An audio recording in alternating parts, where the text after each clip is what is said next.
Hello বন্ধুরা, তোমরা সবাই কেমন আছো? আশা করি ভালো আছো। আমিও খুব ভালো আছি।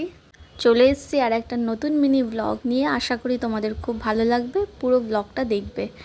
তো সকালবেলাতেই ঘুম থেকে উঠেই আজকে আমি সারপ্রাইজ হয়ে গেছি। মা আজকে বানিয়েছে আমার জন্য লুচি আর আলুর দম। তো অনেক দিন আগেই মাকে ফোনে আমি বলেছিলাম যে খেতে ইচ্ছা করছিল, তো মায়ের মনে ছিল। তো আমি এখানে এসেছি কয়েকদিন হলো, তো মা আজকে সকালে লুচি আর আলুর দম বানালো। দারুণ হয়েছিল খেতে, দেখেই বোঝা যাচ্ছে।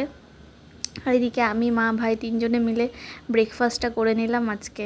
এবার চলে এলাম আমরা রান্নাঘরে। তো রান্নাঘরে আজকে রান্না হচ্ছে ডাল সবজি দিয়ে, একটু গাজর পেঁপে এগুলো দিয়ে, আর এখানে হচ্ছে পটল ভাজা আর উচ্ছে ভাজা। এটা আমি নুন হলুদ মেখে রেখে দিয়েছি কিছুক্ষণ, আর ওখানে ডালটা সেদ্ধ করতে বসিয়ে দিয়েছি। আজকের রান্নাটা মাকে বললাম আমিই করছি, কারণ এখানে এলে মা তো রান্নাবান্না কোনো কাজই করতে দেয় না তেমন একটা।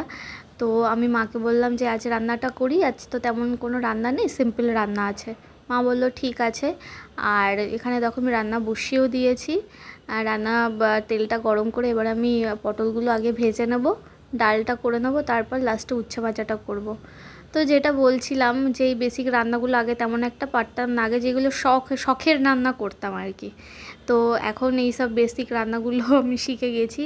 আমার মনে হয় বিয়ের পর মেয়েরা এমনি এমনি সব কিছুই শিখে যায়। আর তার মাঝে মাঝে দেখো আমি ভালো করে মুছেও নিচ্ছি চারিদিকটা। এটা আমার মায়ের থেকে শেখা, যে রান্না করতে করতে রান্নাঘরটা পরিষ্কার পরিচ্ছন্ন করে রান্না করা। যাই হোক, এখানে দেখো আমার হয়ে গেছে বাদবাকি রান্নাগুলো। এবার আমি লাস্টে উচ্ছে ভাজাটা করে নেব, কারণ আমি উচ্ছে ভাজাটা লাস্টে করে নিলাম যেহেতু তেতো জিনিস, সেই জন্যই। তো কেমন লাগলো আমার ভিডিওটা কমেন্ট করে জানিও। দেখা হবে আবার নেক্সট ভিডিওতে। তো সবাইকে টাটা।